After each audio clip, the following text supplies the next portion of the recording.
Presiden ke-7 Republik Indonesia Jokowi turun gunung ke Jakarta untuk memberikan dukungan terhadap pasangan Ridwan Kamil Suswono di Pilkada DKI Jakarta. Apakah endorsement Jokowi masih berpengaruh untuk menggerek elektabilitas paslon? Kita akan bahas bersama juru bicara Ridwan Kamil Suswono Angki Yudhista, juru bicara Pramono Rano Ciko Hakim, dan Direktur Eksekutif Parameter Politik Indonesia Adi Prayitno. Selamat sore Mbak Angki, Bang Ciko, dan Mas Adi. Saya ke Mbak Angki terlebih dahulu. Kemarin itu adalah pertemuan kedua RK dan Jokowi, tapi sebelumnya di komunikasi yang intens, saya katakan seperti itu, antara RK dan Jokowi sendiri. Kapan tepatnya Pak Jokowi mengatakan dukungan terhadap seorang Ridwan Kamil dan Suswono? Oke, baik. Terima kasih Mbak. Yang pernah kita lihat bahwa pertemuan yang kedua. Pertemuan pertama itu ada di Solo, yang kedua tadi malam itu ada di kita saling ngopi bareng. Kita bisa lihat statementnya Pak Jokowi itu tegas. Saya sebagai staf khusus Presiden Pak Jokowi kemarin pada saat beliau masih menjadi Presiden, saya paham betul bagaimana komunikasi beliau.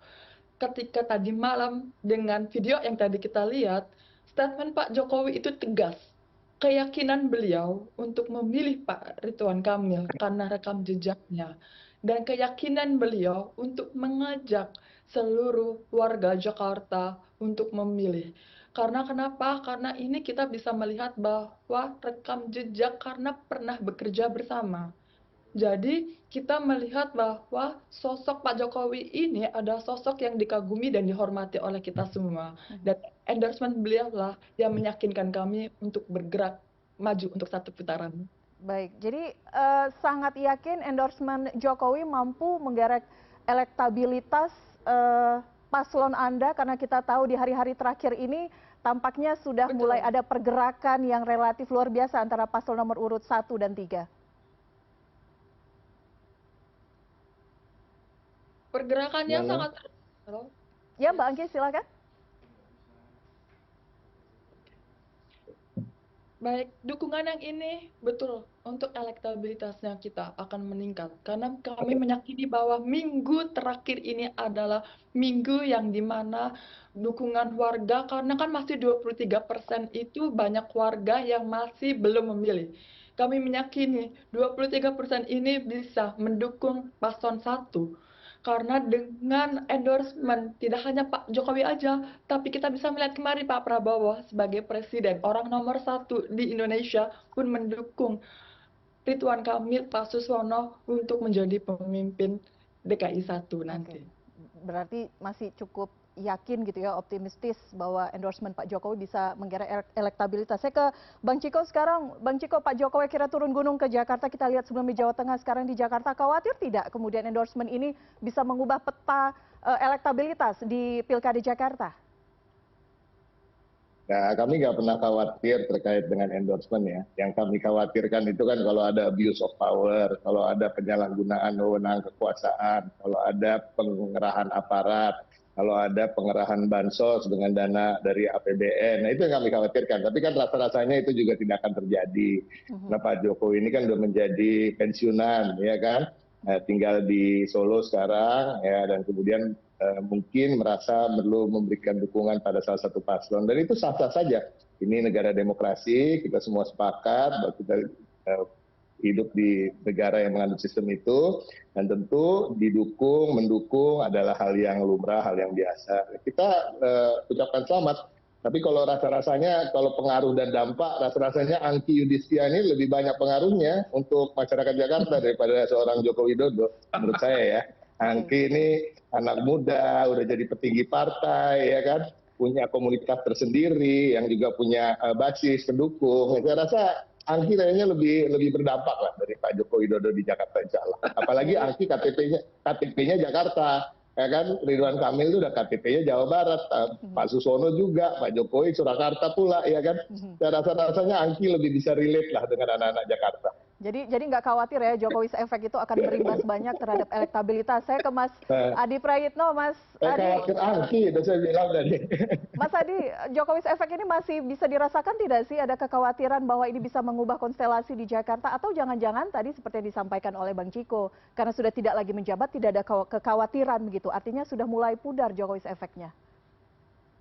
Ya, secara prinsip bahwa dukungan Jokowi ataupun tokoh-tokoh kunci yang lain, ini kan sebagai upaya untuk memaksimalkan potensi dukungan suara di pilkada ya. Itu nggak bisa dibantah, Mbak. Jadi apa yang dilakukan oleh Pak Jokowi ataupun para pendukungnya Anies Baswedan, yang katanya juga mendukung Pramono Anung, ini kan untuk menyisir pemilih-pemilih yang pertama belum memantapkan pilihan politiknya, untuk menyisir pemilih-pemilih yang belum memutuskan 100% kemana arah dukungan politiknya. Nah yang kedua, nih ya, kalau saya melihat kenapa misalnya Jokowi ikut mengkampanyekan Ridwan Kamil, karena memang sejak awal Ridwan Kamil itu kan dinilai sebagai orang yang memang didukung oleh Jokowi untuk maju di Pilgub Jakarta. Bahkan RK itu kan rela meninggalkan basisnya di Jawa Barat untuk maju di Jakarta karena memang kesepakatan elit khususnya Kimplas supaya apa namanya Pak RK itu bisa maju dan berkompetisi di Jakarta. Jadi itu yang sebenarnya membuat kenapa Jokowi sekalipun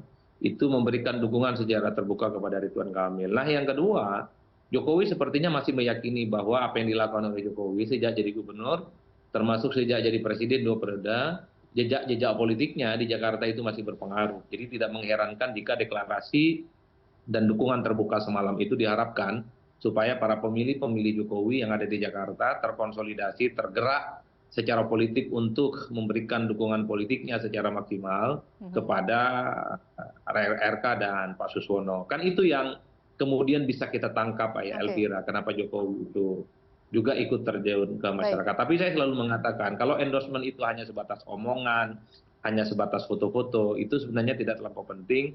Yang penting itu kalau orang seperti Pak Jokowi ataupun tokoh lain seperti Pak Anies, Pak Ahok, termasuk mungkin Pak Prabowo ikut berkampanye, meminta kepada pendukungnya gitu ya, menjadi jurkam, supaya para pemilih-pemilihnya itu terkonfirmasi dan mengalihkan dukungan politik ke salah satu paslon yang diusung di Jakarta. Saya kira di situ. Oke, tadi Mas Adi menyatakan Pak Jokowi cukup yakin bahwa pernah menjabat sebagai gubernur, 2 kali presiden, kemudian bisa memberikan pengaruh gitu ya. Tapi kita akan tanya betul tidak, apakah kemudian, ini analisa Mas Adi, apakah memang Jokowi's effect itu masih berpengaruh di pemilih di Pilkada Jakarta atau sudah tidak?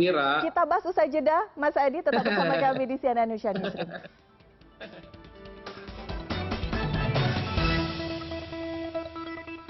Terima kasih Anda masih bersama kami. Kita lanjutkan diskusi pada sore hari ini. Kita masih berbicara mengenai Jokowi's effect di Pilkada Jakarta. Berpengaruh atau tidak? Saya lanjutkan ke Mas Adi Pray. Mas Adi, apakah kemudian Jokowi's effect ini masih berpengaruh? Karena kita tahu pada saat pemilihan presiden kemarin luar biasa Jokowi's effect dibicarakan dan endorsement seorang Jokowi pengaruhnya terhadap para calon presiden saat itu. Di Jakarta, apakah kemudian masih cukup diperhitungkan?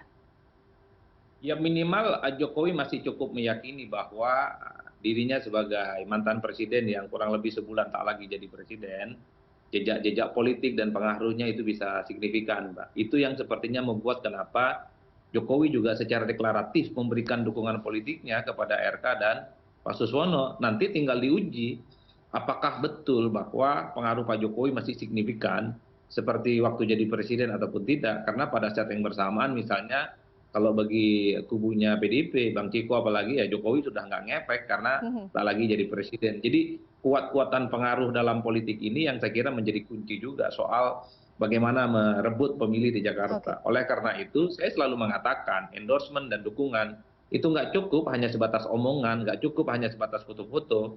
Yang paling penting adalah bisa tidak para elit-elit yang memberikan dukungan politik ini juga terjun, juga belusukan, menyapa masyarakat, dan mengarahkan pilihan warga Jakarta itu pada salah satu tertentu. Menurut saya itu jauh lebih efektif dibandingkan hanya sebatas omongan ataupun foto-foto. Baik. Saya ke Bang Ciko. Jadi tidak cukup hanya foto-foto. Jadi kalau ingin mengklaim endorsement dari seorang Anies Baswedan, artinya tidak cukup hanya foto di sosial media saja. Dari Bang Ciko sendiri, apakah betul saat ini sudah ada resmi dukungan dari Pak Anies dan juga dari Ahokers karena klaim pada saat debat kemarin dari Mas Pram? Sebenarnya kan klaim itu kan berdasar ya kalau kita melihat dari optik. Memang kan kadang-kadang kalau kita bicara tadi Bung Adi bilang turun ke bawah, tapi turun ke bawah ini kan juga agak sulit. Jakarta ini begitu luas, ada 12 juta warga Jakarta, sudut-sudut kotanya juga begitu banyak. Ya, kalau bisa turun mungkin turun 1-2 kali dan insya Allah itu akan dilakukan. Tapi itu menurut kami, it besides the point yang paling penting bahwa bagi Pram dan Dul, suara-suara masyarakat di akar rumput, ibu-ibu yang anaknya adalah mendapatkan manfaat KJP, ibu-ibu lansia, anak-anak muda maupun bapak-bapak yang sekarang belum mendapatkan pekerjaan, itu yang menjadi titik utama di mana kami akan mensosialisasikan gagasan dan berjanji apabila Mas Pram dan Bang Dul terpilih akan memikirkan nasib mereka, mengangkat kesejahteraan mereka, dan membuat Jakarta menjadi kota global yang berkeadilan, yang paling penting. Kalau kita bicara soal endorsement dari tokoh-tokoh ini kan, tokoh-tokoh ini kan bukan pemanfaat KJP, apalagi juga bukan penerima bansos, mereka juga sudah punya pekerjaan, begitu pula anak-anak mereka, maka anaknya Pak Jokowi ini kan wakil presiden kita sekarang. Jadi rasa-rasanya tidak perlu lagi ada janji-janji dan gagasan yang kita jual pada keluarga Pak Jokowi atau keluarga Pak Anies sekalipun, Pak Ahok, tapi kita lebih ingin menyasar masyarakat yang betul-betul membutuhkan pemimpin baru yang akan mengangkat derajat mereka dan membawa kota ini menjadi kota yang bisa membahagiakan semua orang. Artinya endorsement Pak Anies masih diperlukan tidak? Sangat diperlukan, tetap diperlukan tentunya. Nah, kalau kita bicara tadi kan ada kata-kata klaim, rasanya nggak klaim. Kalau ada Keis Khalifah yang sekarang dengan gencar berkampanye untuk kita, ada Sami Usama Abdul Aziz, anak muda yang menjadi juru bicaranya Pak Anies selama ini, kemudian menjadi juru bicara di tim Pramono dan Rano. Begitu juga ada Mandira Biena yang menjadi tim substansi yang selama ini juga mendampingi Pak Anies di TGUPP. Hampir 100% TGUPP-nya Pak Anies juga menjadi tim ses kami sekarang. Jadi ini rasa-rasanya sudah sebuah sumbangsi yang luar biasa dari Pak Anies. Apalagi juga Pak Anies sudah memberikan gestur dukungan melalui foto, melalui uploadan di sosial media. Dan nanti pada saatnya Pak Anies bahkan Pak Ahok bisa sama-sama muncul bersama. Tapi ya kita tunggu aja, karena sekarang kita lebih fokus untuk memadatkan jadwal Mas Pram dan Bang Dul untuk terjun dan turun langsung menyapa masyarakat. Oke, kita tunggu saja masa tenang nanti tanggal 24 sampai 26, jadi kira-kira hanya tinggal hitungan hari. Kita akan melihat ya bagaimana Pak Anies, Pak Ahok, dan Mas Pram mungkin ya, dan Bang Rano akan muncul di media massa. Insya Allah. Baik, saya ke Mbak Angki, karena tadi saya menanyakan kepada PDIP apakah khawatir dengan endorsement Pak Jokowi. Nah, Mbak Angki, apakah cukup khawatir kemudian jika nantinya ada endorsement juga dari Pak Anies terhadap pasangan Mas Pramono dan Bang Dul ini? Kalau dari paslon 1, selain kita mendapatkan endorsement dari Pak Jokowi semalam, hari ini juga di endorsement langsung oleh Mas Adi. Mas Adi tadi juga udah bilang bahwa endorsement-nya Pak Jokowi itu masih sangat signifikan. Jadi endorsement dari Pak Jokowi, Pak Prabowo itu udah cukup. Dan sekarang sisanya ini adalah bagaimana kami para tim ses ini untuk turun langsung ke lapangan, belusukan langsung ke lapangan. Dan kita memastikan bahwa gagasan-gagasan kita diterima. Seperti gagasan-gagasan kita itu yang diterima oleh warga itu seperti sekolah gratis kan, nggak hanya untuk negeri, swasta juga. Terus habis itu untuk destinasi wisata di Pulau Seribu kemarin, lalu juga program-program lainnya, tenaga kerja 1 juta tenaga kerja, yaitu sebanyak 600.000 untuk formal, 300.000 untuk informal, 100.000 tenaga kerja padat karya. Jadi ini program yang harus kita glorifikasikan setiap hari hingga masa tenang nanti. Itu sudah cukup bagi kami. Oke, baik. Terakhir, saya ke Mas Adi Pray. Pekan ini menjadi penentu karena tinggal hitungan hari menuju hari pencoblosan nanti tanggal 27 November, hari Rabu pekan depan. Di hari-hari terakhir, detik-detik terakhir ini, menurut Anda apa yang harus dilakukan masing-masing paslon sendiri untuk memastikan bahwa elektabilitas mereka, tingkat keterpilihan mereka itu semakin meningkat dan meyakinkan warga Jakarta untuk memilih mereka? Ya, saya kira semua paslon sudah punya strategi bagaimana mengunci para pemilih di Jakarta supaya nanti tanggal 27 November mereka itu memilih ya. Ya tentu belusukan itu akan menjadi andalan karena masih ada waktu kurang lebih sekitar 1 minggu. Titik-titik kunci yang selama ini belum dikunjungi, bertemu dengan masyarakat, ada kontrak politik supaya masyarakat datang dan memilih. Yang kedua ya tentu dengan cara memanfaatkan dukungan-dukungan elit-elit kunci. Maka tidak mengherankan sosok-sosok seperti Jokowi, Anies Baswedan, Ahok, kemudian Pak Prabowo Subianto, ini kan juga dikait-kaitkan dengan dukungan politiknya ke paslon tertentu di Jakarta. Karena ada harapan terbesarnya para pengikut elit-elit kunci nanti akan memberikan dukungan politiknya ke paslon yang ada itu, Mbak. Jadi ini yang saya kira memang akan semuanya dilakukan, termasuk juga misalnya bagaimana kunjungan-kunjungan dengan tokoh-tokoh lokal, tokoh-tokoh setempat yang saya kira dinilai pengaruh politiknya juga akan berdampak. Jadi bagi saya total yang akan dilakukan oleh masing-masing paslon memaksimalkan sekecil apapun mereka itu supaya bisa meningkatkan elektabilitas. Kalau hanya berpikir lolos pada putaran kedua, saya kira paslon 1 dan paslon 2 sudah cukup yakin mereka ini akan lolos kalau Pilkada Jakarta itu putaran 2. Tapi sepertinya saya membaca paslon 1 dan paslon 2 ini